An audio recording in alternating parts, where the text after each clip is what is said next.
We are back on the Rational Boomer podcast. Hopefully, your day is going well. It is Friday, and Eric is joining us today. And this is the cavalcade of pissed off people on the Rational Boomer podcast because we're all pissed off to a certain extent.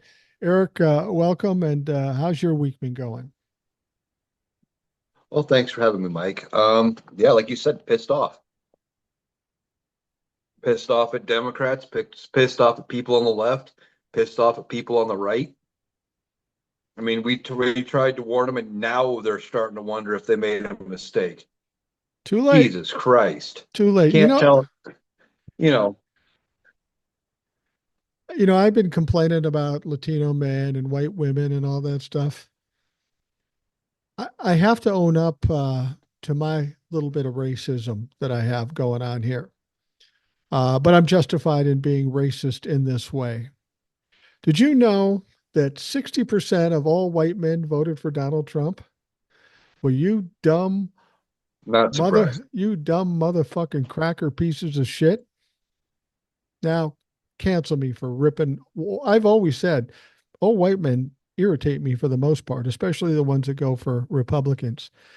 Is there any, people have come up to me and said, but you said, and I said, well, a lot of people said, the pollster in Iowa said, Alan Lichtman said, some of the other bigger creators said, total logic told us that this was going to happen, that Kamala should win easily, given what Donald Trump was, given what was going on with Kamala. But never in our wildest dreams did I think the Democrats would step on their own dick. But that's what happened. Yeah, and I'm getting some of those comments too. Well, you were wrong or whatever. And did a live what would be last night now. And I had somebody chime in and say, "Hey, why should we believe anything you say? You were wrong about the election." And you know what? I treat him just like Trump fucks, I guess. I blocked him.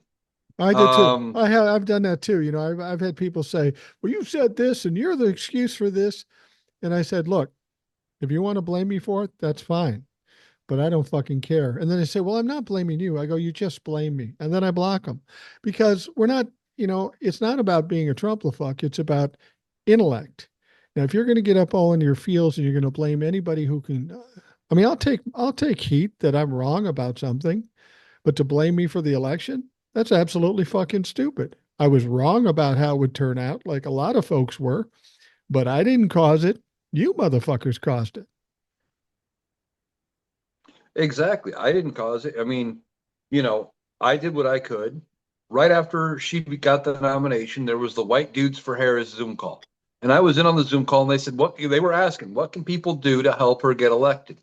Well, I looked around and went, best thing I can do is do what I'm doing and use my platform, as Right, small as it is, to keep promoting. And I did that. I was pushing videos, 3 to 12 a day. right. And, I did what I could. But then you have people who didn't show up, didn't want to vote, went, well, now we showed the Democrats lessons. No, motherfucker. You didn't show them a damn lesson. This isn't like you are sitting at home because your baseball team has got a 100 loss season and you decided to keep the stadium empty because and to show the owner, well, I'm not going to give them any more of my money till they put a better team on the field.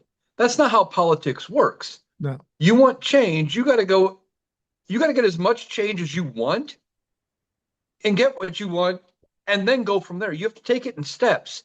You can't take everything in one shot. You don't always get that option. No, you didn't teach anybody a lesson. You kicked your own ass. And for all intents and purposes, you're going to cause a lot of people to die. We talked about the whole thing with the Gaza, the Hamas Israel war, and how all these people blamed Joe for being Genocide Joe. Well, you got what you wanted. You made your point. And now what's going to happen is all those people you wanted to save, they're going to get fucking wiped out because Donald Trump doesn't give a shit. Benjamin Netanyahu has no motivation to do anything but wipe them out. Exactly. And he's going to do whatever he wants. Donald Trump's not going to step in and save Gaza. No, He's not even going to push for peace. He's not going to answer it unless the cries get loud enough from the people closest to him, and they start telling him things like, "Man, you look like a real weakling, or you look like a loser for not solving this." Then he might, if he thinks it takes a hit to his ego or his appearance. But it's going to have to get real bad before they start talking to him like that. Yeah, but he is a weak ass piece of shit. I mean, he tried to pull a rabbit out of his hat. He made the claim that he would shut down the Russia Ukraine war 24 hours after he was elected, which of course he didn't. But he made the effort. He called Vladimir Putin, said, "Hey, no escalation in Ukraine." And Vlad basically told him to fuck off. And then he goes out and sends out the pictures of Melania, the meme of Donald Trump being his lapdog, claiming that they gave him some help during the election and now he owes them. He basically made Donald Trump his bitch, and Donald Trump did absolutely nothing in response. Donald Trump is the lapdog of Vladimir Putin, and some of the people he's appointing or prospectively appointing are nothing more than Russian assets, too. Exactly. And some of them aren't going to get out of the Senate. Everyone's No, like, oh, it's just going to be a rubber stamp. They're going to push them through. And I have been saying this, and maybe I'm going to be just as wrong as I was about the election. But Republicans, but politicians in general, know they have to get reelected. We got midterms in 2 years. And, they're not going to want to rubber stamp some of the crazy fucks. I don't think RFK Jr. gets appointed, I don't and I don't either. think Matt Gaetz gets appointed Well, I guarantee you, Matt Gaetz isn't going to. because they both, Well, Matt you know, Gaetz, they've already talked to Republican senators, and there's 30 of them that said no go. Matt Gaetz isn't going to get approved to be the AG. And now people are saying, well, they've got the recess appointments. I don't know if people know what that is. Apparently, there's some loophole that if Congress is in recess and they need to appoint somebody, they don't have to be approved by Congress. So, presumably, what they're suggesting is that Donald Trump will go to Mike Johnson and say, "Go on recess so I can do this." Now, Mike Johnson might do that, but John Thune won't. They're going to shut that down as quickly as possible. Nobody in Congress wants Matt Gaetz as a fucking attorney general. It's just not going to happen. no. Well, I'm going to follow up with that recess appointment thing. In order to get recessed, both houses have to agree to adjourn. The Senate wants to adjourn, House has to agree, but that can also be filibustered. So Democrats can block it too. Right. If they are adjourned, then the president can make an appointment, and Congress would have until the end of the current Congress to approve that person, or they're out of a job. Right. So if he does it early, it would be up to 2 years, and that they would have to approve him. And if Congress still says no, they're back out, no job. Well, they haven't really gone on recess in a long time Right. because Congress said, wait a minute, if we never go on recess, we don't give that power to the president. We keep the power to approve all appointments. So what they do instead is they do what's called a pro forma session. They show up 3 days later, whoever the senator is, in this case, since we're talking about the Senate, goes, okay, since I assume everybody's here, does anybody object to us going away for 3 days? We'll be back in 3 days. No one's there to object. Okay, passes, moves on. They Right. assume everybody's there. It's just for show, and they're not going to stop doing that. I don't see that happen. They're going to keep this up because they don't want to cede power to the president at all. No, and I think people, the thing is, people look at Donald Trump getting in as the end of the world and the sky is falling. And I think what people don't realize, the the normal Republicans, if there are any, they're all complicit, but the ones that are normal, they were using Donald Trump and they were using him to get the power in the House and the Senate and in the presidential office. At this point, they know Donald Trump's not going to make it through 4 years. Donald Trump has nothing to give them further at this point. So they're going to try to put some guardrails up against him because if he does something fucking crazy, he'll keel over. And then those senators will have to take the heat for it. They don't want to do that. No, like I said, they know they have to get elected in 2 years. A third of the Senate's up in 2026. All of the House is up in 2026. If they go too far off the rails, they're not getting elected. They're going to put Democrats in to block whatever Donald Trump wants to do. That's why some of the crazier shit, they may propose it, but it'll never happen. Department of Education's not going to go away. This Department of Government Efficiency not going to get created. No, They're not going to it be able can't to be. pass any sort of constitutional amendments. None of that's going to happen. Well, the thing about the Department of Government Efficiency isn't it doesn't, it's not a thing. It doesn't exist. And the fact of the matter is, the president of the United States cannot just automatically create this department. There's Congress and there's funding. And so it's not going to happen. So what they're saying is it'll be on the outside, but it will be advising the budget department or something like that. Do you really think the people in the budget department are going to listen to Elon Musk and fucking uh, uh, uh, Vivek Ramaswamy? They ain't going to listen to shit. These guys got put in a position that is a nothing position on a nothing department. This is just window dressing. There is no power there. Right. And if they're on the outside, if they're an advisor, it'd be an unpaid advisor, Well, unless they have a number of advisor positions that Donald Trump can just appoint, well, they're just an advisor. They got a payroll or something. I don't know if that's a thing. But beyond that, they talk about Department of Government Efficiency and they want to cut wasteful spending. And then Donald Trump in his brilliance wants to put two people in charge of it. that's the ironic thing. I mean, You want to be efficient, but you need two irony guys to at be its efficient. finest. Yeah. Yeah. It's typical. And, Yeah. he does everything for perception. There really is no substance to Donald Trump. And, that's one of the things I tell people. And, I've been accused of trying to see the bright side and making people feel good, but I'm looking at the facts here. Donald Trump, people are worried that he's going to go tear down the house and destroy everything. Some people suggest that Trumplefucks voted for him because they didn't remember how bad he was back in his first term. But I'm saying Democrats don't remember either, because one of the most important facts about Donald Trump in 2016 to 2020, or whatever you want to call it, he's incompetent. He's inept. He failed at virtually everything.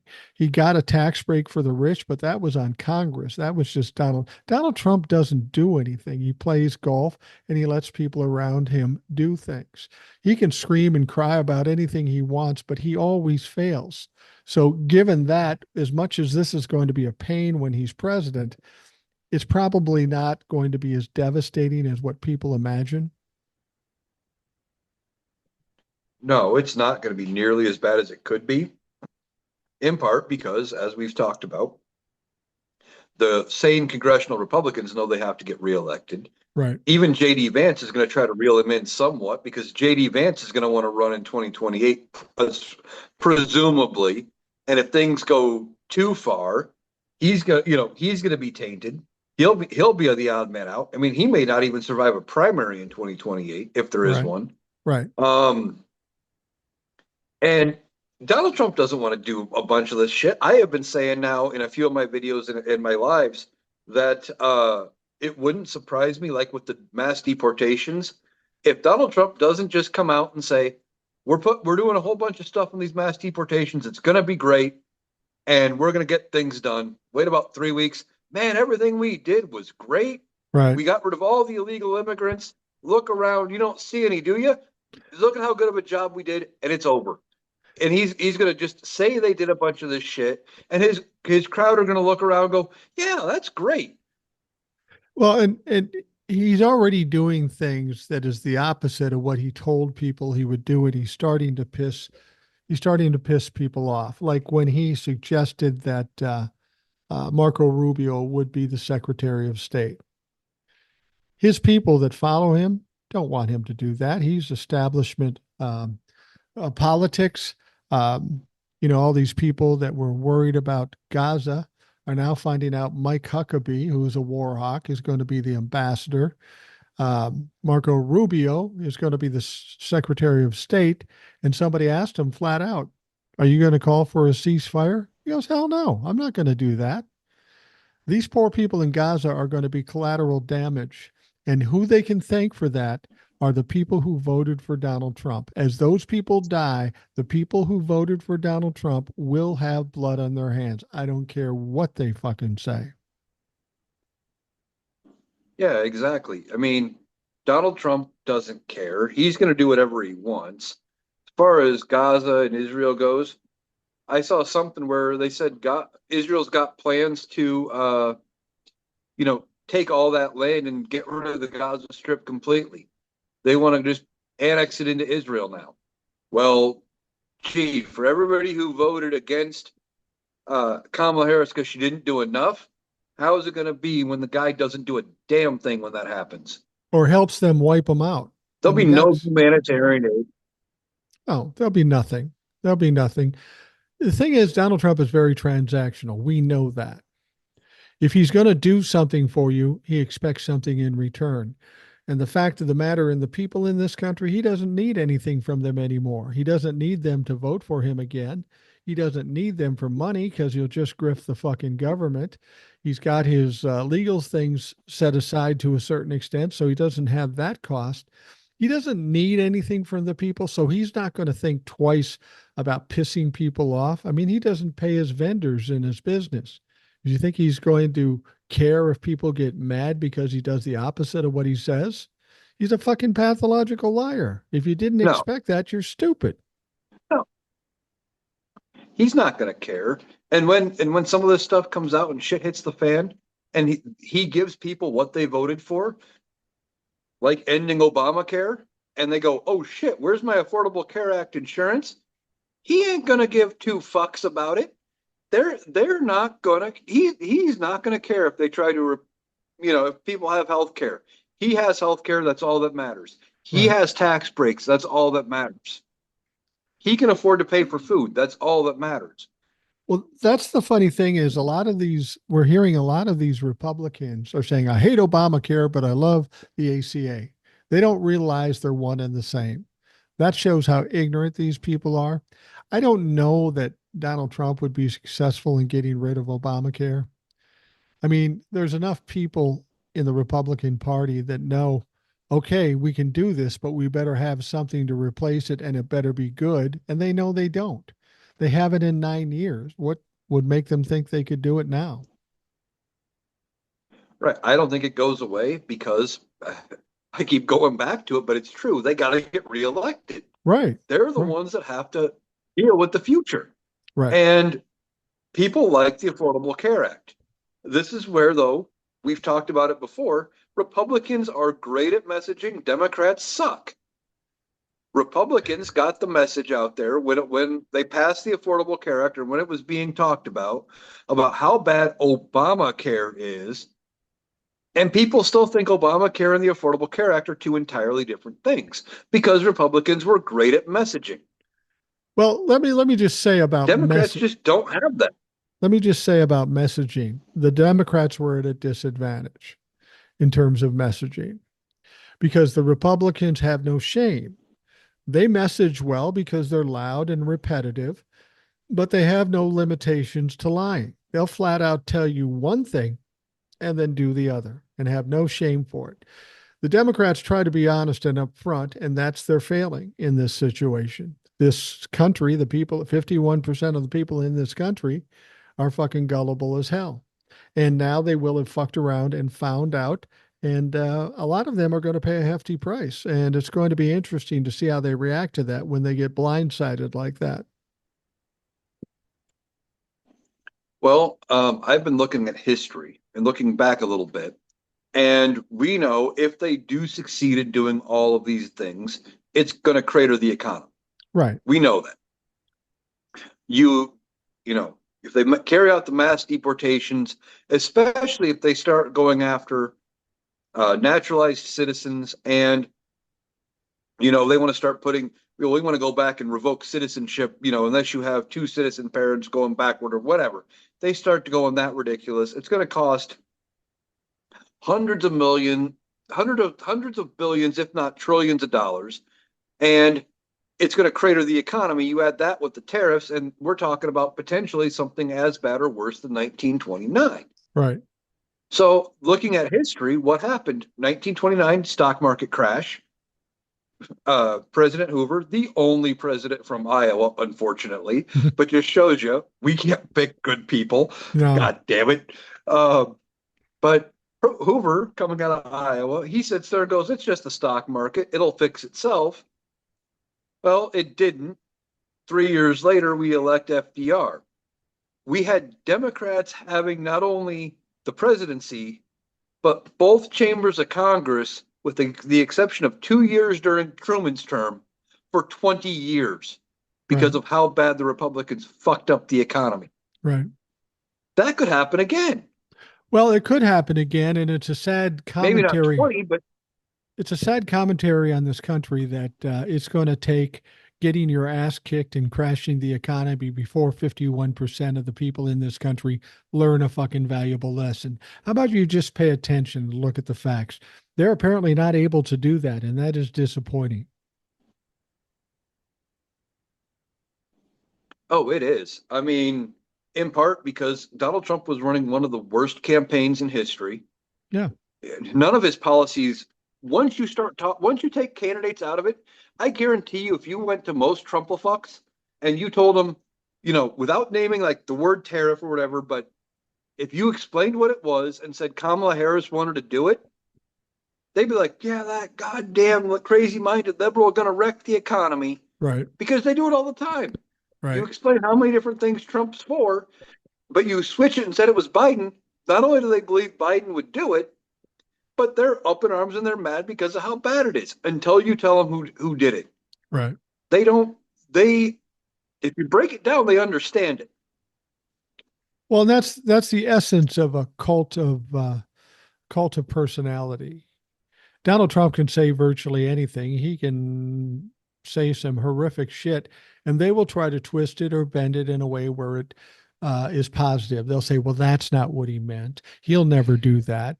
My problem is if we have a president of the United States that you have to fucking translate every time he opens his mouth, you got a problem. Exactly. I mean, the number of times they have to clarify, or, well, he was just joking, or, you just don't understand his humor, or whatever. What he was actually talking about this. No, motherfucker, he said this. Why? Oh, but then they turn around and say, well, Kamala is nothing but word salad. Are you listening to the same speech as we are? Well, here's the thing. Because I think a lot of people give Donald Trump too much credit for intellect. He's not a smart man. He speaks reactively. He's just emotional about stuff. He hears bits and pieces from smarter people around him talking about it. He forms his own opinion on what that means and he uses it. He says it. That's what I'm saying about, you hear all these things he said, and I've said this throughout the campaign. Just because Donald Trump says it doesn't mean it's going to happen or it's real. We saw this in his first term, and he's going to say all this stuff. He's a shit stirrer, but most of it's not going to come to pass because people understand how devastating it will be to the country, and it's going to cost them. Like you say, they got to get reelected. They're not going to allow him to do it, and there's nothing in it for him with Donald Trump anymore. They don't need him for votes. They don't need him for money now. They're not going to let Donald Trump get away from with as much as he did the first time through.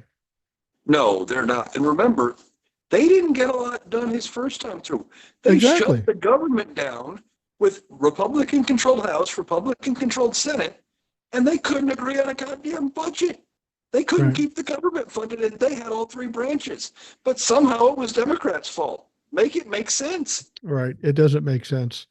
It doesn't make sense at all. And, I don't want to be pie in the sky here and say it's all going to be all right. It's not because we have Donald Trump as president. We have the Republicans in control. But the other thing you have to consider, they're not in control to any great extent. We saw how much trouble they had with the small majority in the House of Representatives. They're kind of in a similar position now. They're not a unified party. When crazy shit comes through, they're going to depend on the Democrats to stop some shit. It's going to be the Democrats that help them out. In the Senate, all the time we spent talking about getting rid of the filibuster. Now we love the filibuster. And that's the problem with getting rid of it. The both sides like it at different times, but now that we're in the minority, we can stop a lot of shit going through. So it's not like they're going to have an easy time of anything they try. Exactly. And one thing I mentioned in one of my videos a couple of days ago, and this one kind of took off, was talking about how House Republicans were getting mad at the transition team for the number of uh, Republican House members that Donald Trump was already tagging for varying positions. And this was just with one, and that being Elise Stefanik, saying, Right. hey, we're not going to have a very big margin. You can't keep pulling House members out, or we're not going to be in the majority. Right. Well, any of those that get picked and that do like Matt Gaetz did, Matt Gaetz resigned. Well, now his seat's up for special election to Right. fill out the remainder of his term. Those special elections, they get weird. And even safe, districts could be in play because you never know what could happen in a special election. They get bonkers sometimes. Democrats could end up with the House again. Yeah, absolutely. Yeah, you're absolutely right about the special elections. It's kind of weird, especially down in that situation with Florida with Matt Gaetz. Now, we know Matt Gaetz resigned, and a lot of people think it was because, well, he's going to be AG. And that's really not why he did it. He did it because there was supposed to be an ethics report on his sexual misbehavior coming out today as people are listening to it. And his, as Republicans do, they weasel around trying to get out of taking accountability for things. So his premise is by resigning, they no longer have authority over him, so they can't release it, which isn't true. But, it was worth a shot, and we'll see what they do with it. But given who Matt Gaetz is, in spite of the fact he got reelected, you're right. Things could go a little weird, especially since Florida did have some Democratic enthusiasm down there. That would be weird if they came back and it was a Democrat that won that seat. Well, like I was saying, special elections get weird because now, in this case, you're dealing with an election that's going to be held outside the normal time frame. You're talking, it could be held, in a month. It could be held in 2 months or whatever. We don't know what the time frame is going to be yet. Both parties are going to have to come up with a candidate. They have no one to replace Matt Gaetz. So Republicans aren't going to have an incumbent sitting there. Right. It's going to get interesting. Democrats could pick a seat up. Well, It would be great if they did. They could pick up a couple of seats because it's not just Matt Gaetz. This dumb fuck is pulling people out of the House of Representatives like Stefanik and somebody else, I think. So again, when you're dealing with the House of Representatives, it immediately goes to a special election and then it's up for grabs again. The Senate's a little different. When you take somebody out of the Senate, generally the governor gets to appoint somebody to replace that senator. But he wasn't thinking when he started pulling people out of the House to fill cabinet posts.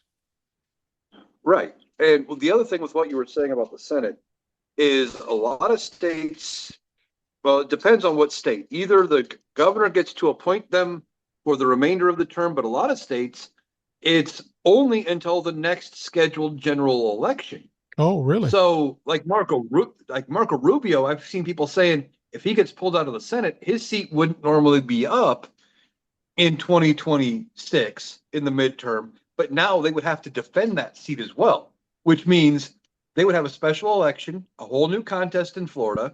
They'd have to spend money in Florida, raise money, get a candidate. Whoever gets appointed in the meantime would have to try to run to finish the rest. Look what happened to what was it? No, that was Ossoff and Warnock who had to run the special election for the. It was Ossoff that won. Right. Or And he was it just Warnock? One of the two. Yeah, it was Ossoff, and he finished out like a year or two term, and then he had to run again. Right. So the appointment would only last until the next election. A lot of states have that, but each state sets their own rules as far as how that works. So he can pull. Let's have him keep pulling senators. Have him pull some of the dumb fucks out of the House. Well, one of the things people are talking about down in Florida in that particular seat, people are suggesting that Donald Trump is pushing that Laura Trump go for that seat, which is not a good thing in terms of the margin, but she's a dumb bitch. She fucked up the RNC, so make her a senator. She'll be a weak ass link in the Senate for the Republicans. Well, yeah, but then again, I think she'd only be there for 2 years. Right. She could be an easy person to beat in a special election. Let him Exactly. do it. He's Yeah. not looking that far ahead. No. It's transactional. It's rewarding her for all the work she put with the RNC and funneling in money. Well, and that's the thing about Donald Trump and all narcissists. They don't look ahead. They look at immediate gratification. What's going to work for me now? And Donald Trump's been caught short by this all the time. He doesn't think ahead. He will say something and then it will come back on him as a lie or a bad choice of words for whatever situation he's in. Donald Trump's just incompetent as a motherfucker. And the Republicans would be crazy to let him just do whatever he wants because it won't go well. He doesn't. I see Donald Trump golfing a lot and leaving the work to everybody else because that's pretty much what he does. So it'll be interesting to see what the actual Republicans try to pull off. They're not going to worry about making Donald Trump happy anymore because who gives a fuck? Yeah, exactly. But then did you hear Tommy Tuberville today? I've He heard came out about and it, but I said, haven't heard it. So uh, please tell us.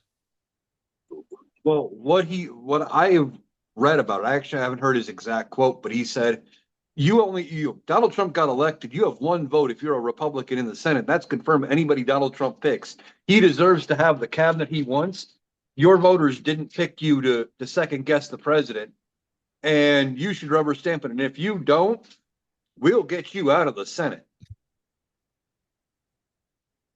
Tommy's got to be Well, one of the dumbest people in the Senate, and he doesn't have any fucking power. He can rant all he wants. He should go back to coaching football because he's not a fucking U.S. senator. Well, yeah. To start, as I did a video on it, talking about it, we had I did a video talking about it. One of the things is it takes 2/3 of the Senate to kick out any member of the Senate. Right. Just like the House. Like you got to have a solid majority. You can't do it on a simple majority. And the United States has only ever kicked out 15 senators in its entire history. Ever. Yeah. 14 during the Civil War. Well, maybe he's talking about we'll primary you at your next fucking election, which is 6 years for any given senator. So yeah, you do that. We don't care. Primary them, get somebody worse in there, and then the Democrats will fucking beat them, hopefully. Yeah, and the other part about that too is he says, well, your constituents didn't vote you into to second guess the president. No, that's the exact point of the Senate. Right. It's supposed to be with the approval of the Senate, which means if the Senate doesn't agree, then that person doesn't get in. That's the whole point. Well, the whole point of the Senate and the House is checks and balances. It's checks and balances. That's the point of the fucking Congress. Right. Our whole system is set up to keep power entirely away from one person because we have differing setups. Yeah. Because they had the foresight to see, hey, this could get abused. So how do we prevent this? How do we prevent that? You know, for the most part, it works. Yeah, when we see what happened with the House in the last 2 years, am I crazy to think that this is going to be a convoluted shit show in both the Senate and the House for the next 2 years? That's not crazy to think that. Just because Donald Trump's the president doesn't mean it's going to get any better. No, it's gonna be a convoluted shit show, and it's gonna be even worse when they end up doing the same things, nothing getting passed. Oh, thank you. Okay, nothing's gonna get passed, nothing's gonna go, and then especially when it's they're fighting among themselves and they can't get stuff that Donald Trump wants approved done because they're pushing back. It's gonna be a joke. Democrats are going to have to come to the aid and save the Republicans yet again and even just get something as simple as a funding bill done. Right. Well, and I think the Democrats should just stick to that. I think there's something to be said about the Democrats playing the same game that the Republicans played. If being obstructionist wins you elections, then fucking do it. They can call the filibuster in every bill, just like the Republicans did, and shut it fucking down in an instant. It's going to be interesting to see what they do. I know the Democrats like to be above it all, but we see where that got you. So maybe you want to think twice about what you're going to do now. Yeah, exactly. And Democrats need to start playing some of this obstructionist stuff. But the problem is, if they do it, they can still vote against the stuff. That's the big thing. Right. But they don't want to sit there and get the reputation that, well, nothing's happening because of the Democrats. The Democrats are blocking it all. Because then the Republicans can scapegoat them too. Well, yeah, that's But they true. also have to be walking a fine line. So when it comes time to do what needs to be done, like, hey, let's keep the government open and not, shut it down. This is where Hakeem Jeffries needs to come in and say, hey, okay, we've got 217 votes, let's say. I don't know how many they're going to end up with, 212, 213, whatever the number is, and say, okay, you don't do anything stupid with it. You keep everything open. You don't shut down any government, departments. Don't touch the Department of Education. Don't cut VA benefits, etc. And just be nice. You got our votes. We'll back it. Yeah. And then they only need a few Republicans, and Democrats are going to have to be the driving force in the minority using their block. What do you think we're going to be looking at the same kind of uh, uh, uh, uh, opposition between normal Republicans, and I use that term loosely, and MAGA? You think MAGA is still going to be that open sore that it was the past 2 years? They're going to be worse. Think so? They're going to be a louder opposition unless they all get pulled out of the House and the Senate to the cabinet and other government positions, because they won. Everyone was saying, like Lauren Boebert, her competition, I can't remember the gal's name, was out fundraising her 6-1. By all rights, should have beat her. Marjorie Taylor Greene had a Democrat that had Republican support, should have beat her, didn't. They're going to feel emboldened by all of it, and then they're just going to be more obnoxious because they won.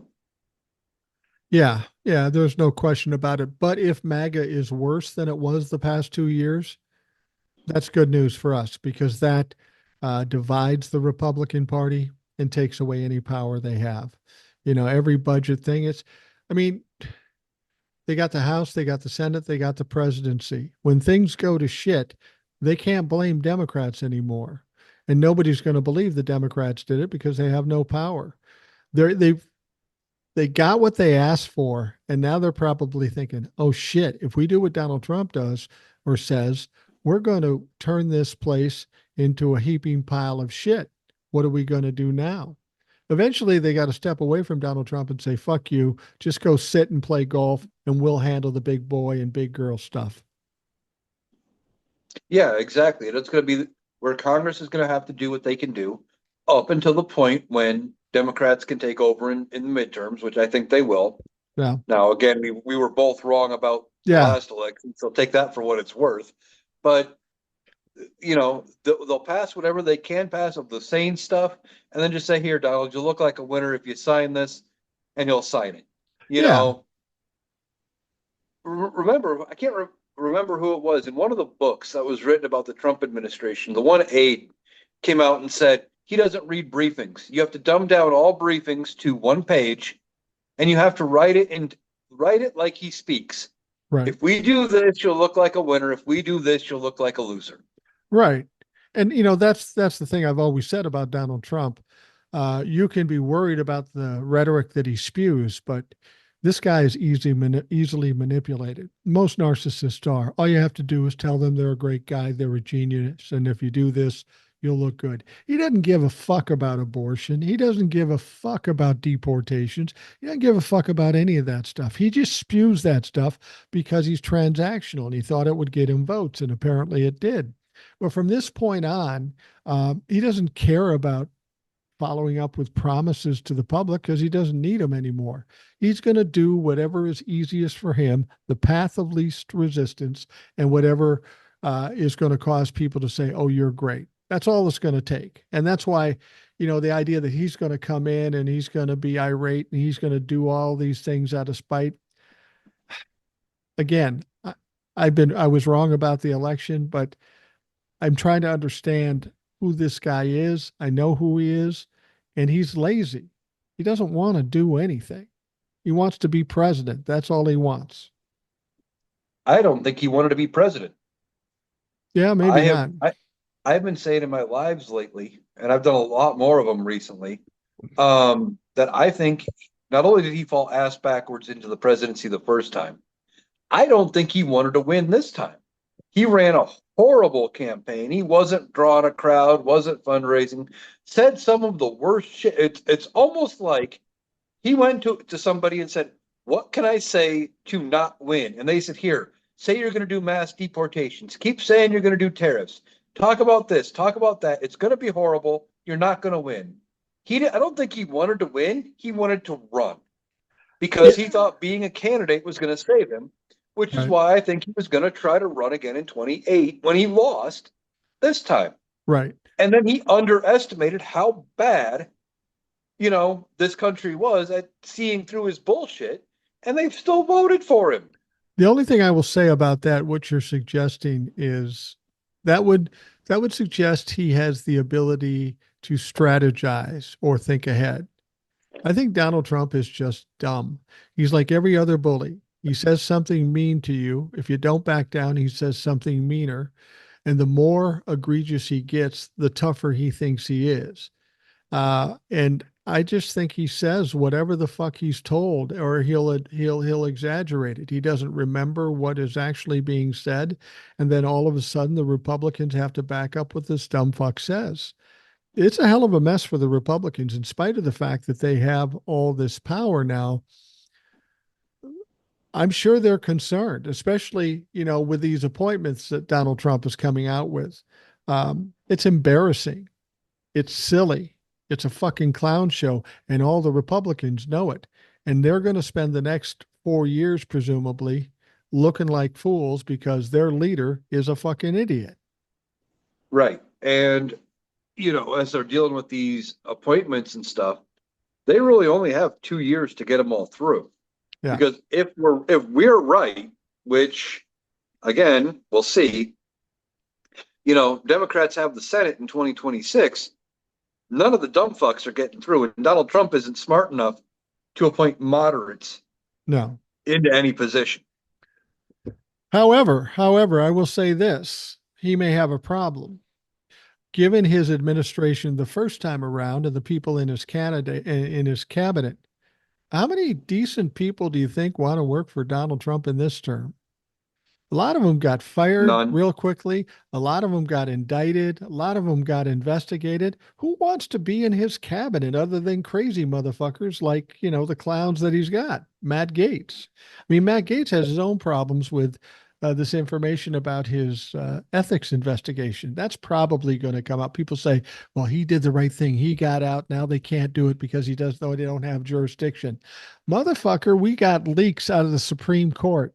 That shit's going to get leaked. I guarantee you. Somebody's going to pay a lot of money, and that shit is going to come out. Oh, it's definitely going to come out. And, he should be terrified. But here's the thing. If the Republicans weren't so goddamn spineless, he would have been out of Congress a long time ago. They would have said when this started coming out, they wouldn't have buried it. They would have kicked his ass to the curb. But they didn't want to. Now they're finally done with their investigations, and it must be pretty bad if he decided to jump ship and run a week roughly after winning a re-election campaign. Yeah, that's weird. And maybe is it the thing where he was? Well, maybe because Matt and Donnie are so close, there was really no intention of him being the attorney general. He knew he was going to have to quit. So Donnie did him a solid and say, I'll make you the AG. I'm not really making you the AG. So it looks like I'm quitting because I got a new job. Well, that clearly was dispelled right away. But that's the kind of level of stupid shit that Donald Trump would do. It is. See, the thing I was wondering is if this thing is bad enough, could we be staring at something that was going to come out where they would have to do what they did with George Santos and kick the sumbitch out of Congress anyway? Well, I Did think a he lot did of he leave Republicans town? want to. Yeah. Yeah. Did he leave town knowing that, you know, all the Democrats would vote against him? There was enough Republicans already pissed at him over the Kevin McCarthy thing that if anything bad came out about him that they could latch onto, that they'd kick his ass to the curb too. I think he bolted because he's a chicken shit. Yeah. Well, he is a coward. He's a Botox filled fucking coward. And it's going to be interesting to see what happens with him. He won't be the attorney general. And if you don't believe me, Kevin McCarthy said he won't be the attorney general. Nobody's taking him seriously. And that's why I think it's Donnie Trump just doing a solid and giving him some cover so he can say, oh, no, I'm not running. I got a new job coming. No, you don't, motherfucker. You're not going to be the attorney general. Now, I don't know if you saw this in one of my TikToks, and you're going to think I'm joking, but I think this has some merit. Donald Trump's not going to have Matt Gaetz as the attorney general, but I know the perfect candidate for attorney general for Donald Trump. You know who that is? Who? Who? Just leave Merrick Garland in there. Nobody's done more to help Donald Trump than fucking Merrick Garland. Yeah, I would agree with you, but why should we keep paying his ass?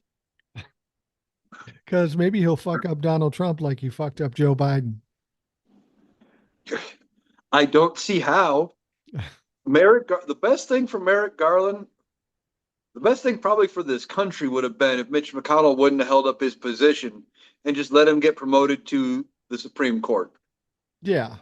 Merrick Garland would have been a moderate on the Supreme Court. He wouldn't have been a liberal, but he would have been a fair justice. He would have been a fair one to put on the court. But he did no favors to Joe Biden. And Donald Trump won't keep Merrick Garland because he blames Merrick Garland for Jack Smith. Yeah, absolutely. And he's going to take great pleasure in firing Merrick Garland if Merrick Garland doesn't resign ahead of Joe Biden ending his term, on January 20th at 12 noon. Yeah, absolutely. The many things I said wrong leading up to this election, I said the Republicans would win or lose, and then they would have to be rebuilding and reimagining who they are. And we're going to have to reconfigure who the Republican Party is. And when they're done with Donald Trump, they are going to have to do that. But where I was wrong, it turns out in my mind, the Democrats have to do that.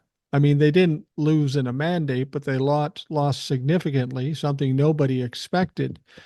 And I think part of it is the way the Democrats deal with things. I think part of it was Joe Biden. Now, don't get me wrong. I love Joe Biden. I think he's a great president, but he's from a different era. He's of a more sophisticated era of politics, a more decent era of politics. And that just does not work in this current era, as sad as that may seem. Joe Biden's got some time now between now and January 20th. We hear all about these things. Oh, there was stolen, these conspiracy theories. I don't put a lot of weight into it because I haven't seen any evidence of it. And then they say, well, Joe will step down and Kamala will be president just to own the Republicans. I don't think that's going to happen either. But do you think Joe does anything between now and January 20th other than meet Donald Trump in the White House and fucking smile? I don't even know what that's fucking about. The only thing that I think Joe Biden gets accomplished, obviously he'll sign any continuing resolution or any budget deal they come up with here next month, between now and next month when funding's set to expire. He'll do that. And then he's going to work between now and January 3rd when the new Congress comes through to push through and fill as many judicial vacancies as possible. they're going to try to finish that up and push as many of them through. Other than that, I don't think that he gets much accomplished. He's a lame duck. His power and authority's out. With the new Congress coming in, he can't do much. And Republicans aren't going to work with him because they got Donald Trump on the horizon. Why would they agree to anything to help out Joe Biden? So I don't think he does much. But speaking of judicial appointments, I did hear there was one judge that was it a Clinton era judge? Yeah. That was going to resign and said, nope, not resigning because Donald Trump won. He goes, I'll stick it out 4 more years. And I think Joe Biden's going to be putting in filling as many federal judge positions as he can with people that, will be around for a while. Yeah. So Donald Trump can't mess the judiciary up any more than he already has. Right. Well, what do you think the Democrats are looking at the way they ran this election? Well, let me ask you this. Some people have asked me what went wrong, and clearly I don't know.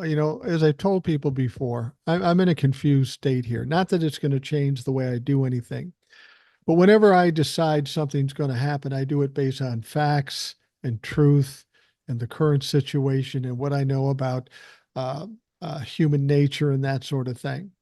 And that's what I did in this election. All the facts pointed to Kamala winning easily, and I was wrong. And I'm cool with it. I've been wrong a lot in my life because I've been married 41 years. I hear about it every day. But my problem is going forward, I can only look at the facts, the truth, and what's going on and human nature and all that stuff. If that didn't work this time, what do I use now?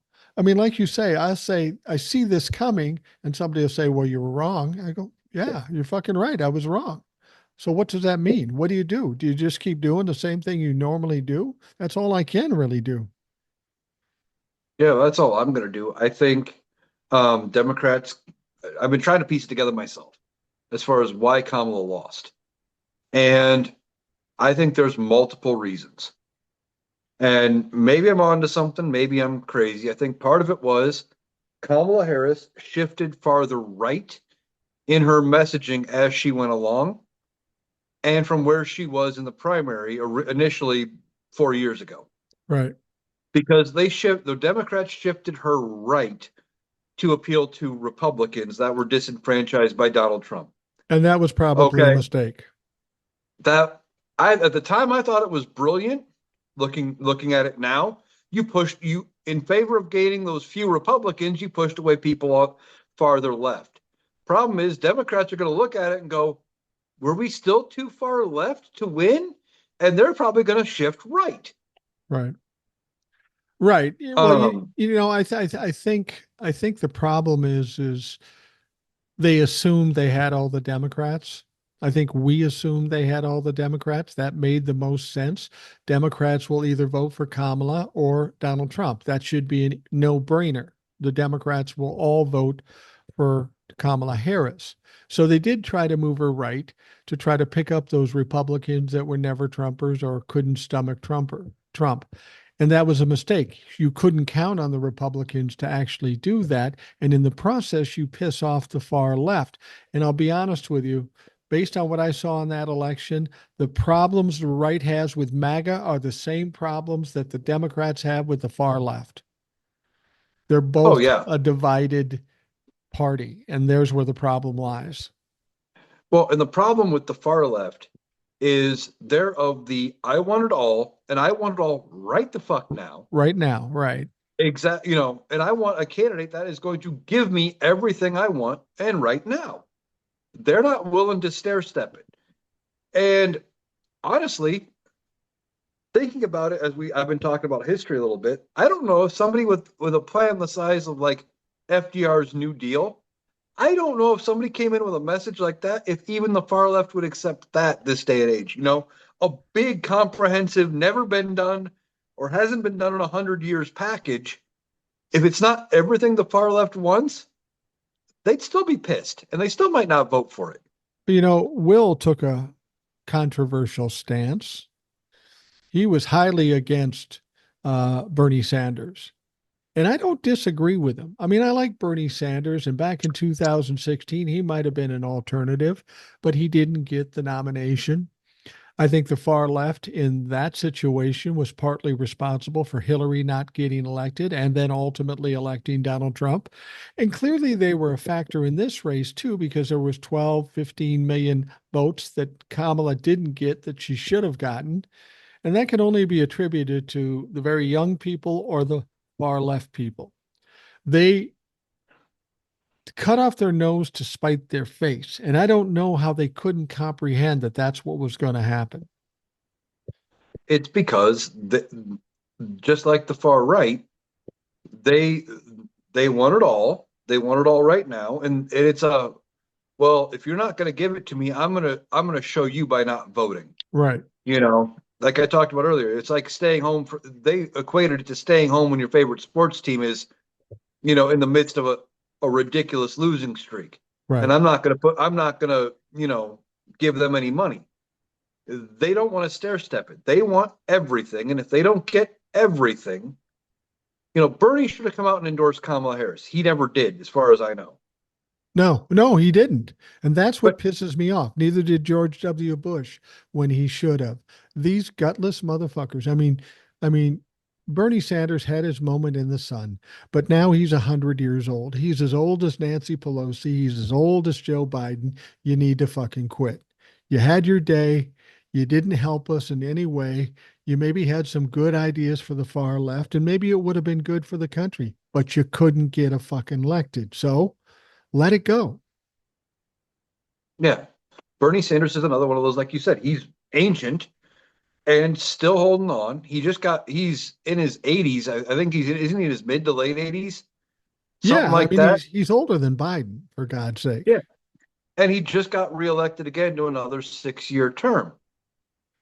You know, haven't we learned our lesson with people like Deanne Feinstein, who was, in her 90s, Yeah, had a wheelchair, had to have somebody there beside her, and had at one point had her daughter in control of her finances because she couldn't control her own money, but yet right. was still making policy. We need to get these people out of politics, and it's on both sides of the damn aisle. Yeah, it really is. You talked about Chuck Grassley, so why don't you bring up that thing? That guy's 100 years old too and should be fucking gone and a Republican. Chuck Chuck Grassley, he's our senator here from Iowa. He's been a senator longer than I have been alive, and I am almost 42 years old. Wow. And he is up for re-election in 4 more years. He's already filed the paperwork. He will be 95 or 96 when he's up for re-election.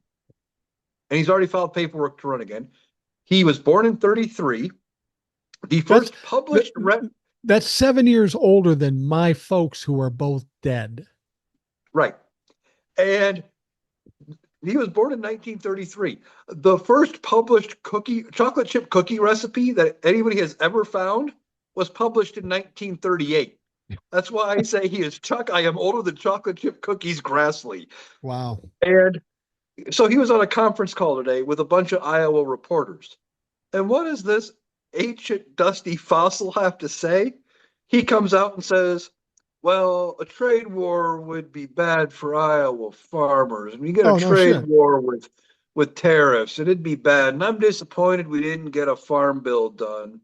Maybe we can get one done next Congress when we have everything, and maybe President Trump will sign it. But trade war is bad for farmers. Where the fuck were you before the election saying this shit? Where were you in Donald Trump's first term? They had tariffs then, and then they had to bail him out because the farmers went to shit. And how does a farmer vote for Donald Trump a second time after going through that, unless they enjoy the free money that Donald Trump gave them? That's the thing. One of the reasons they got that bailout was Chuck, I'm older than chocolate chip cookies, Grassley. Yeah. He pushed to get it done to save the farmers. And then, here we go again. We're going to be right back on tariffs. You start a trade war, and one of the things that happens is you put a tariff on China, then they don't buy our grain. They don't buy our corn, our soybeans, whatever. And now they rot in the fields like they did last time. Yeah, or because we can't find anybody to buy it from, especially if he's talking about putting a 25% tariff on every goddamn country. Nobody's going to buy our shit. And then we're going to have to cut them all checks. Well, and the thing about it is there's another part to the tariff thing that's a problem. Mexico brought this up. If we charge them tariffs, they add the cost of their products. So it comes back to us and we pay it. But there's another step that these countries do. If we're going to put tariffs on them, they're going to put tariffs on us. So whether it's coming or going, it's going to cost us money. And because people won't buy it, if Mexico puts 20% tariffs on something, Mexico or the United States is going to maybe buy it, but then the prices go up again. And isn't that the whole reason Donald Trump got elected? Because eggs were high?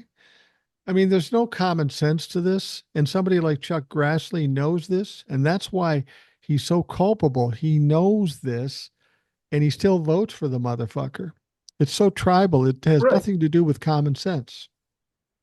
Yeah, he should have been out ahead of the election if he actually gave a fuck about these farmers, telling to every farmer in the goddamn state saying, hey, if you vote for Trump, you're voting for tariffs, you're voting for a trade war, and your crops are going to rot again like they did, 4 years ago, Right. 6 years ago, whatever it was.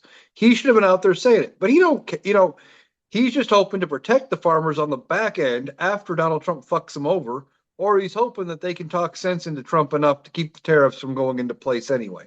Yeah, he covered his own ass up front, and now he's hoping against hope that the constituents. I mean, I don't even know why Chuck Grassley cares at this point. There's no way he's running for reelection in 6 years or whatever the fuck it is. He's too fucking old. He won't be able to accomplish it. This is why I'm saying the Republicans aren't going to be led around by a ring in their nose by Donald Trump this time. It's just political suicide if they do. Well, exactly. That's why I said you're going to get pushback because they know they got to get reelected. But as far as Chuck Grassley running, I think he has every intention to run, Really? and I think he will run as long as his health allows him to. But I did hear, this was several years ago, that the backup plan was if he couldn't run, he was going to resign, and then our great governor, Kim Reynolds, was going to appoint his grandson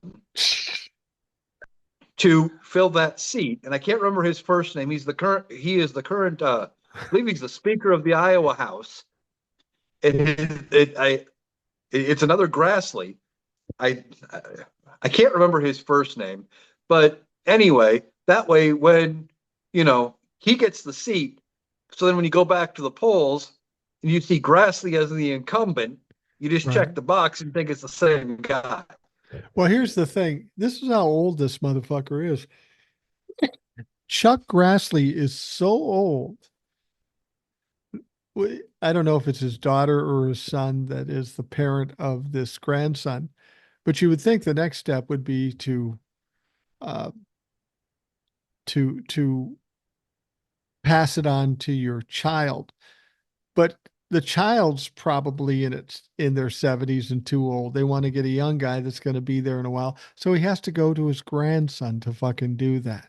Jesus Christ. You would hope that Iowans know better, but based on this last election, I'm not confident about anything with Iowa. We had the poll down there. This woman was so accurate and everything, and she was way off. People give us shit about being way off. How about being pissed off at the people that put a lot of money into this and put a lot of their thought into this and the research? Has she explained how she was that far wrong? I mean, she was really wrong. I saw an article. I guess I didn't care enough to read it Yeah. because I don't like polls. But she has come out and said something. I just don't know what that was. But I think we were talking about his grandson. I think his grandson is mid 30s, if not early 40s, Yeah. something like that. At least, yeah. Something. But Chuck Grassley himself is 91. Yeah. He's older than freaking dirt. And yeah, but as far as the polls, I don't know what happened here in Iowa. I think a lot of it came down to that. There's some people that think her putting out that poll at the very end actually flipped Iowa that hard in Donald Trump's favor. Really? You think so? That could be. That that it motivated though that there was a bunch of people who were resigned to the idea that Donald Trump was going to win. They thought they kind of thought he had this in a landslide in Iowa. Iowa was going to be safe, and they weren't going to go vote. Um, and they weren't as motivated till they saw he could lose Iowa, and they went, "Oh fuck, we can't have that." Well, and then This coming. the thing is that Iowa they weren't really expecting Iowa to flip. But when we look at those swing states, the blue belt, how is that possible that he sweeps all those states? It makes no fucking sense. Well, somebody looked at North Carolina, and they parsed out the numbers, and it appears, and I don't have all the data in front of me. I just know what I've seen in a couple of videos. But it appeared like when they looked down ballot, all of the Biden voters were there. Yeah. That about the same number of Democrats voted in 2020 in North Carolina. They just did not vote for Kamala top of the ticket. They split their vote. Either they didn't vote for Trump, they just didn't vote. Well, and that's the thing that throws me so much. You know, Old Soul said originally, Kamala can't run because they'll never elect a black woman. And I thought, well, that's ridiculous. That's silly. I'm an old white guy, so what the fuck do I know? But that's one of the lessons we've got to learn from this election. 51% of this country are either racist or sexist. You know, somebody said to me, well, I don't know if the country is ready for a black woman as president. I'm going, well, if not now, when? But clearly, that seems to be the case. That was much of a reason for Kamala losing is because she was a black woman. And it just amazes me and appalls me. I know that was part of it, but I still think a chunk of it has to do with the fact that they shifted her too far right. They tried to, instead of focusing on just putting out whatever she was going to do, focusing on her issues, they tried to appeal to the never Trump Republicans and reach all the way through the independents to get there. And I think as much as her being a woman and a woman of color had part of it to play, I think they could have overcome that if they wouldn't have shifted her too far to the right. She was still talking a good message. Yeah. The problem was it wasn't progressive enough, but I think the Democrats are going to take the wrong side of it and say they were too progressive with it and shift too far to the right. I have no complaints about Kamala. Kamala, in 90 days, did an amazing job, ran a perfect campaign. It's not her fault. They're going to try to blame her for something. And I will tell you this. My wife was saying, well, they got to run her again in 2028. I'll guarantee you this, Kamala will not be the nominee in 2028 or ever in the near future. The Democrats will never get behind her now after this circumstance. And that's sad because I think she would be a great president. Yeah, I don't know who's going to run in 28. But it's a white guy. I've suggested maybe. I've said maybe Kamala, there'll probably be a major primary. So maybe she tries her hand in the primary. Yeah, probably. Just to see what happens. But even so, we'll have to see. But part of the thing is the Democrats have lost their voting base, realistically. Right. Look, I keep going back to history because that's what I've been just comparing this to the Great Depression because that's what I'm afraid is coming. Yeah. Democrats used to always get the blue collar working person, and they have kind of gotten away from that, from the poor working people. Yeah. And like they kept talking about how great the economy was in the campaign trail, and they were right. Yes, the economy was great. Unemployment was down. Stock market's up. All good things. Problem is, how many people have money actually in the stock market that's not in a retirement account? Well, that's what I was saying. You know what I mean? That's what I was saying yesterday. The economy is good, but the question is for who? And the economy is good for people who have money, but I still talk to millennials and Gen Zs and such. They can't make enough money to rent a fucking apartment. There's a disparity in what these young people make and just trying to survive. That's where the problem is. That's why these young people say the economy sucks. And that has to be addressed. And I'm not saying the Democrats wouldn't have addressed it, but the Democrats were in office and they're struggling. So they say, we got to try something else. As crazy and stupid as that is, you can kind of understand this should be a red flag for Democrats and Republicans.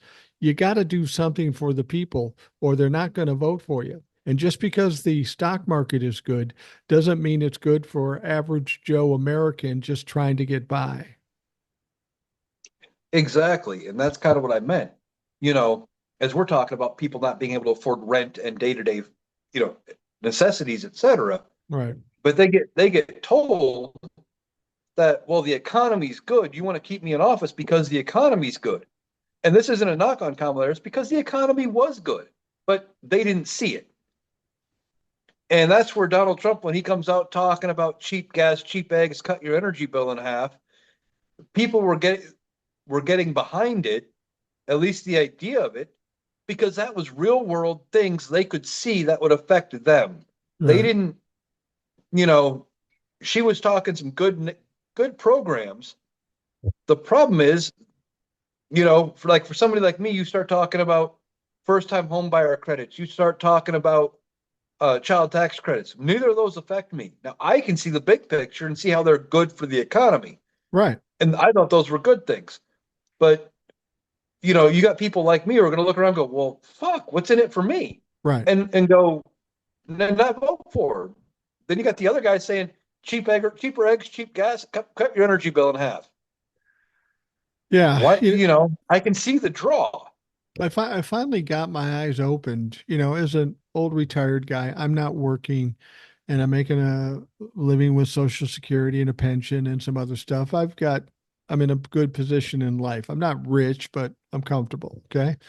Um, and my son, even though I'd be doing this all the time, would keep telling me the economy sucks. And I go, what are you talking about? The stock market, the GDP, unemployment, all this stuff is going, he goes, yeah, but I can't find a job to pay me enough to go out and do the things I need to do or pay for the things I need to pay. And then I finally got it. It's the same old problem. The wealthy people are doing fine, or the upper middle class people are doing okay. But the middle class people ain't doing shit and nobody's helping them. I know Kamala was hoping to help them, and I hope that was true. But at this point, nobody's done that at this point. And this is a real problem because these are the people who are going to be the voting bloc, the majority of the voting bloc in 2028. It's going to be a problem for the Republicans, certainly, but it could be a problem for the Democrats too if they don't come out with some messaging, and they better get on it now for 2028. Otherwise, they're going to find themselves in the same situation that they found themselves on November 5th. Yeah. And, I was talking about somebody coming out with like a New Deal type thing, like what Roosevelt said. Right. They almost need to come out with something similar in response to everything. Come out with, universal health care. Maybe this is going to sound insane maybe even coming from me, but maybe they do need to start looking at a universal basic income where you pay everybody just an amount of money a month to help them get by, and then you charge them a difference on the back side in taxes. I don't know how you figure it all out, but if they come out with programs that help people, day in, day out, week in, week out in the middle class, they would have a voting bloc for a long time. Well, and that's a good point. When you go into election, you got to look at the demographics. Who's voting? Who's the majority is voting? We know it's going to be younger people. So as much as they wanted Kamala to go more right to pick up some of the Republicans that wouldn't vote for Donald Trump, did not work. Maybe that's what the Democrats have to do. They do have to go farther left. Maybe not as far as the progressives, but they do have to go farther left if they want to appeal to those young people who are currently struggling. Right. And, we need to pick some of this up. And like I said, for years after the New Deal with Roosevelt, you had a solid, like I said, 20 years, you had Democrats have control of the entire, both chambers of Congress and the presidency, because you picked people up out of nothing. Yeah. And you made things better for them. They're not going to, people would remember that. But we let the Republicans spin the messaging around, going all the way back to the 80s, about how those same government programs are now a bad thing. Yeah. Food stamps are a bad thing. Minimum wage is a bad thing. Welfare is a bad thing. Social Security, we got to cut it. It's an entitlement. You know, get off Social Security, go back to work type thing. Now, They need to come out and fix a bunch of this and put money in the hands of everyday people. Like I said, week in, week out, day in, day out. Now, people are terrified of the prospect, and they keep talking about how they're going to get rid of Social Security and Medicare. Again, take it for what it's worth. I don't see that happening, because even the Republicans know how devastating that will be to a vast majority of this country, and how unpopular it is.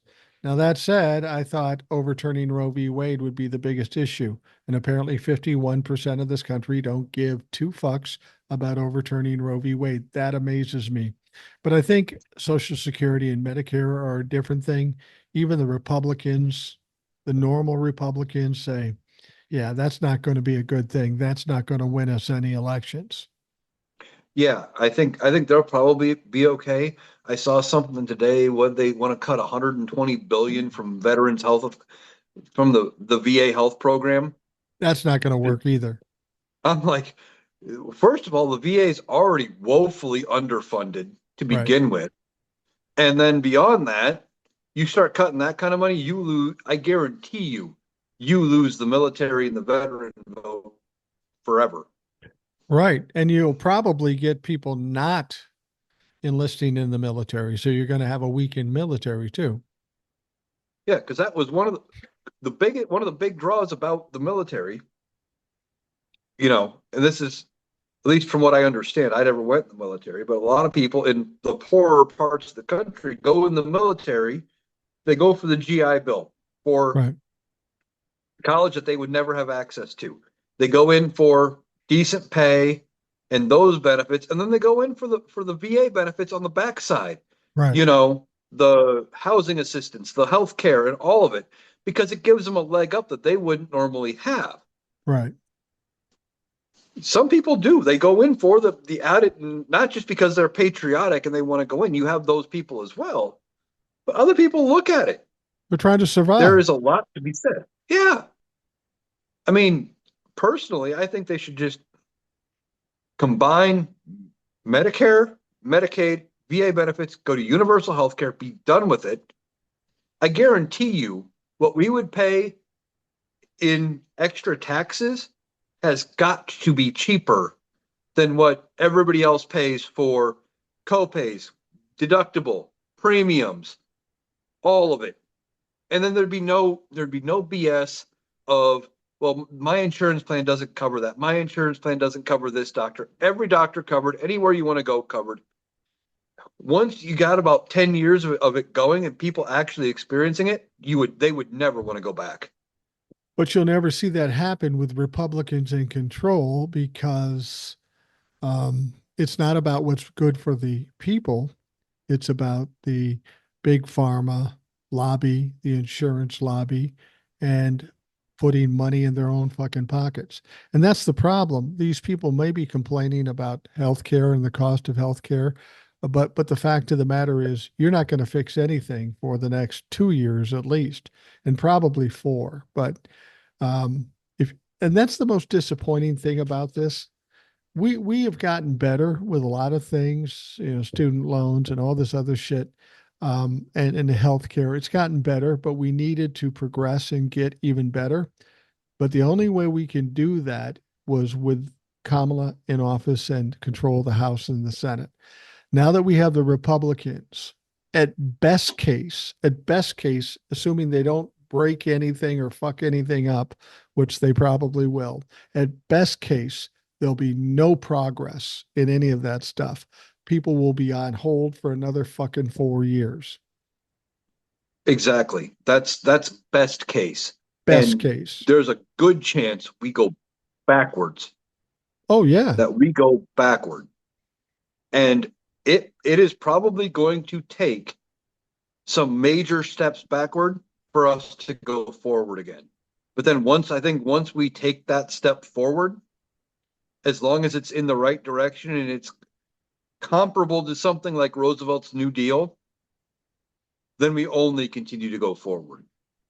Well, and I think come 2028, if some of the things come to pass that we think, that's what it's going to take from the Democrats. Some big sweeping plan, actual plan to help the people out, because people won't just be mad like they are now. They'll be desperate. So they're going to need to come up with something a little more left leaning because of the demographic that'll be out there. And they're going to have to fix what Donald Trump fucked up. Yeah. And I mean, we've talked about there's elections to be run already. Now, I saw an article right before we hopped on here. Somebody here in Iowa has already announced candidacy for governor race in 2026 for the Democrats. Okay. They're already starting to announce now. We Yeah. have to start getting going toward the midterms all the way around, doing what we can, and try to mitigate any damage that we can between now and 2028 in the presidential election. But the Democrats need a solid message. They need a sweeping plan to fix a lot. And I think it's going to be, out of necessity, it's going to be huge, hopefully as big as something like the New Deal. Yeah, you're absolutely right. And the thing about it is unlike what happened in the election in 2024, they're going to have to get at least a group of people that might be prospective presidential candidates and start working that shit right now. Because clearly 90 days wasn't enough for Kamala Harris. Let me ask you this, with the racism involved, do you think if Joe Biden hadn't stepped aside, he would have won because he's a white man? Do you think that would have made a difference? I think Joe Biden would have beat Donald Trump. I do too. And I say that, but I'm watching Joe Biden now, and I still think he's a strong, intelligent man, but physically he is starting to slip a little bit more every time I see him. I mean, he's not as bad as Donald Trump by any means, but he's not going to get stronger in the coming 4 years. I think he should retire and just relax because he's earned that. But I wonder about that. Both of us thought they should keep Joe and not make him step aside. And then when they got Kamala, the enthusiasm was big. But because racism and sexism seems to play a role here, and people said, I'd vote for a ham sandwich over Donald Trump, you wonder if Joe Biden would have stayed in, would he have won? I don't know, but I think maybe because that racism shit is big. Well, I don't know if it was the racism or the sexism, but I think it was, as much as we were saying they went too far to the right with Kamala Harris, Joe Biden had a way about him of appearing almost unpartisan, Yeah, and bipartisan at the same time. Like he had this way of carrying himself, and you knew he could get stuff done. I mean, I know he's got a lot of negative too, but I think more people would have been more confident about voting for Joe than Kamala because of the fact he's the incumbent. But beyond, like, I'm hearing that there were people that went in to go vote, and they were Googling day of the election, did Joe Biden step down? They had no idea Joe Biden wasn't in the race. right.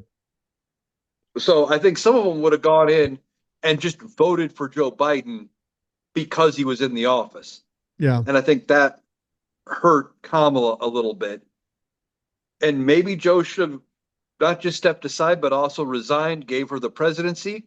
But then she wouldn't have been able to do what she did and be everywhere to campaign. Right. So I don't know what the right answer is. Like I say, I have no complaints about Kamala. She did the best she could do and did a great job with what she had to work with. I think the ultimately best choice would have been I said in 2020, after that election, I said, I'd be surprised if Joe Biden or Donald Trump was even the candidate. Then when Donald Trump had to save his ass from his legal woes and Joe Biden said, I'm going to run anyway, I think he was being a little overconfident about where he would be 4 years from now. I mean, all of us think we're going to be fine. We're going to be fine for 4 years.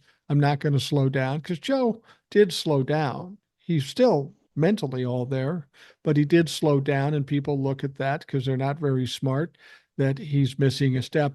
If Joe Biden on 2020, after he got elected, said, I won't be running again, and they could start building a candidate at that point, I think that would have made a big difference too. I think if Joe Biden would have stuck to it and said he wasn't running, even after Donald Trump said he was, the logical choice would have been Kamala. Still, I still think Kamala should have ran, but then there would have been a primary, even if she ran unopposed. And some of the complaints out there about what all happened, I do think that was part of why some people didn't vote for Kamala Harris. Right. Some were mad about Joe Biden getting pushed aside, thinking it was Democrats playing politics for their preferred candidate, because that's kind of what it was. Joe Biden had a bad debate. We had 3 weeks of hearing about Democrats calling for Joe to step aside. And some of them were falling for the Republican bullshit of, well, Kamala was just appointed. She was never elected. And to them, I've said this in numerous lives. I've said it, I think, on this podcast, and I'll say it again. Would you have been having the same complaints if Joe Biden had died on July 21st when he stepped aside? If that was the day Joe Biden died, would you be saying the same thing about Kamala Harris? No, because she would have been the president. Right. It made sense. Yeah. But because that didn't happen and because things happened the way they did, some people were pissed that it felt like the Democrats were just saying, well, this is who you're going to vote for, whether you like it or not.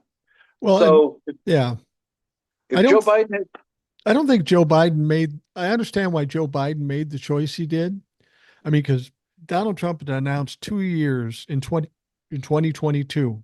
By 2022, Joe Biden had been hugely successful getting a lot of shit done in those first 2 years.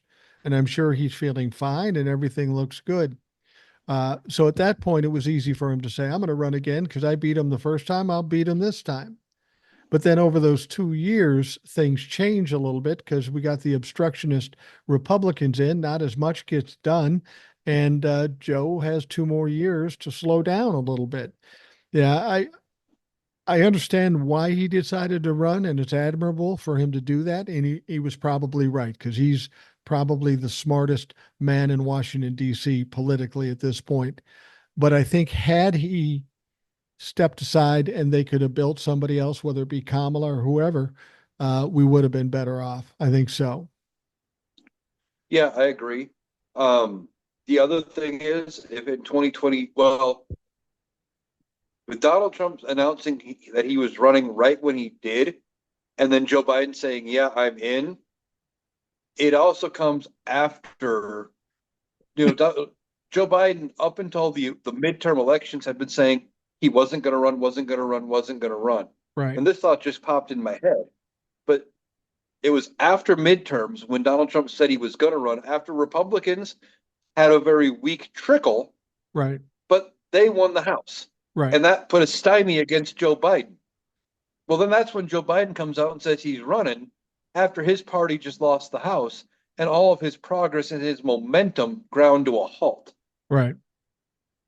If they would have, if he even would have said early on, if he never would have said, I'm only going to be a one-term president or a transitional president, if he hadn't even said that, I think, at least in some people's minds, I think that made a difference. Yeah. That he announces after, he wasn't going to run, and then all of a sudden his party gets beat in the midterms, then he's going to run. Like, I think that weighed on some people's minds too. Yeah. I mean, I'm reticent to do what we're doing now. Woulda, coulda, shoulda. None of that really makes a difference now. It's a matter of what they do going forward, what's next. And I think what we're talking about is maybe leaning more left because the demographics will be much different. Um, some people are saying, well, this guy for president or this woman for president. I think it's too early to pick anybody because we don't know what happens over the next 4 years. With any, what I'm guessing is the economy gets worse, it's tougher for people, and they're going to want to change. And so, and since Donald Trump won't be reelected again, he did say something like, "Well, if they want me around, I'll stay around for a third term." I honestly don't think Donald Trump makes it 2 years in this term. Honestly, if he makes it to the No. inauguration. Oh, he'll make the inauguration. I believe he'll make at least that because that's only 10 weeks. I think he's got at least that in it. But But much past it, don't you? Here's what I'm concerned about, and I'm not trying to curse anybody at this point. Donald Trump is in a situation right now where he's got a lot of people terrified, not only in this country, but throughout the world. They're seeing the possible destruction he could do. There are Republicans that hate what he's going to do. You know, he's been a target of assassination attempts in the past. And I'm afraid that people will see this imminent doom when he becomes president, and it's going to be too much for them. Now, if it's the Republicans who try to push him out or whatever they do, they're going to wait till after the inauguration so JD Vance can be in there. I'm going to ask you this because I've asked everybody this, including Glenn Kirshner. Donald Trump doesn't make it to the inauguration. If he doesn't make it to the inauguration, who then is the president? Do you have any thoughts? what I've seen on it says, I believe it is the 25th Amendment, outlines the line of succession. And I believe it also says that applies to the president-elect. Really? The question now, that's what I read an article way back when, before Joe Biden had ever stepped out, about this. And I haven't looked back at that article since then. I don't even remember where I found it. But the way it read then said, if something happens to Donald Trump, JD Vance presumably would become the president-elect without a vice president until after Inauguration Day. Then he would have to appoint his own VP, and that would have to go through the congressional approval and all of that. Right. But the counterpoint in the same article said this would probably be challenged in court because we don't know at what point do they become the president-elect. Is it after the states have certified their own elections? Is it when the press calls the election done? Or are they not the president-elect until January 6th when Congress certifies the vote? That's a good and they point. Go, and it's kind of one of those things where it has never came up. It has never happened in our history. Right. And presumably it's not going to happen now, but there's another aspect to this is that if there is no vice president or president, then it goes to the Speaker of the House. However, on prior to January 6th, we do have a president and a vice president, the sitting vice president. It's weird, and it's never happened, probably won't happen now, but we've got some weird shit that's happened in this country over the last 8 years. Well, again, this is me kind of spitballing a little bit from what I remember from the article and stuff. If something were to happen, like I said, sounds like what would happen is JD Vance would become president-elect automatically if something happens to Trump. Now, what would happen if something happened to both of them? I have no idea. Right. And that's not likely. My biggest concern about Donald Trump is that he's not healthy. He's 78 years old, and somebody in that condition at 78 years old could keel over at any fucking moment. And Donald Trump is known for failing, so I wouldn't be surprised if something happened before the inauguration. And it could, and the way it is presumed as of this point, from the little bit I've seen, and this was speculative, like I said, as of the time that Trump and Biden were in the running, that it would go to Vance, and then after January 20th, Vance would have to appoint his own VP. Okay. So I mean, that makes sense, but that is the gist of it, as far as I understand it. Now, if somebody else knows better, I would have loved to be proven wrong. Um, but what if the Democrats pull a Republican Party, throw it in court for 2 months, then does Joe Biden stay president? uh, the way I understand it is, come January 20th, Joe Biden's out of office, Right, period. right. If this thing is held up in court for whatever reason and there is nobody, whoever is acting, whoever is Speaker of the House, as long as they are eligible to become president on January at 12 noon on January 20th, would not become president. They become acting president. They have the powers of the president, until which point, however the court thing plays out happens, then that person gets sworn in. So it would just be a kind of like how if Joe Biden were to have a medical procedure tomorrow, Kamala Harris would have all of the powers of the presidency while he's under anesthesia. Right, right. We're going to wrap things up here in a minute, but I want to get your take on this. Going forward, people are looking at disasters. The world's going to end. What do we do as normal human beings watching the shit show to survive this whole fucking thing? Well, take care of those you can take care of, help where you can. If I've seen a lot of people already talking about grassroots movements of helping other people. If you got extra, whatever, trading back and forth type thing. Keeping hope. I'm going to keep doing what I'm doing. I know you're going to keep doing what you do, talking Yeah. about calling them out for the stupidity, and then pointing out where the guardrails we have that are in place, and reminding people that just because Donald Trump will say something doesn't mean it can happen, doesn't mean it legally can happen, and that there are other people who know they have to be reelected, Right. aren't just going to go ahead and side with him. Like you keep saying, he was a useful idiot. Yeah. Yes. And we have to keep that hope. We have to remind people there's still hope. It may be dark, it may be bleak, but it's not all over. We have gone through periods like this before. We've survived the Trump presidency before. And for those people that say, well, the guardrails will be off because he's got nothing to lose. He's got nothing to lose, but Republicans have nothing to gain from letting him do whatever he wants. Yeah, I think the guardrails are He's tight. not going to be able to toss off the. No, they're tight. The guardrails are Yeah. tighter now than they were in the first term because they wanted to keep him happy so he got reelected. Now that's not an issue. So they're going to tighten it up because they know he's fucking nuts and they don't want to be attached to it if they can avoid it. Right. They're going to try to save their own butts at this point. They got to get reelected, like we keep saying. And they're going to have, we'll get through it. And just because he may want to try to toss out the Constitution, and do some of this stuff, other people are going to have to step in. And I know it looks like they may not, but politicians care about their own power above anything else. Yeah. Most of them. And I would say this applies to at least certain people on both sides of the goddamn aisle. Yeah. People like your absolutely. Nancy Pelosi and stuff who won't get out of the way. So we got to do that. The other thing is start paying attention to who you're listening to.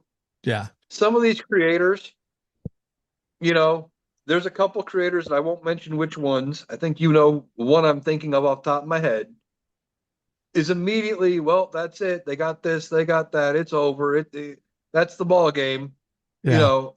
If they start getting too negative and they don't start talking about where things can save us, tune them out, block them, Yeah. unfollow them. And I would say that to anybody, even who listens to me. If what I'm doing is not helping you and is making you more depressed, you know what? I would not be mad if somebody unfollowed me and said, hey, you know what? I'll check back up on you in a couple of years when things are better. Yeah. Yeah. If you have no hope, then go cry in the corner. You're no help to us. I mean, without hope, there's no point in going on. And I will never say that. And I don't think what's going to happen over the next 4 years, we even know what's going to happen. And I don't know that it will be as dystopian as people think because there are some guardrails. Whether you just because Donald Trump thinks of himself as a king and says he's going to behave like a king doesn't mean it's true. It's not true. He wasn't a king when he was here the first time. He acted like it, but he didn't get away with most of the shit he wanted.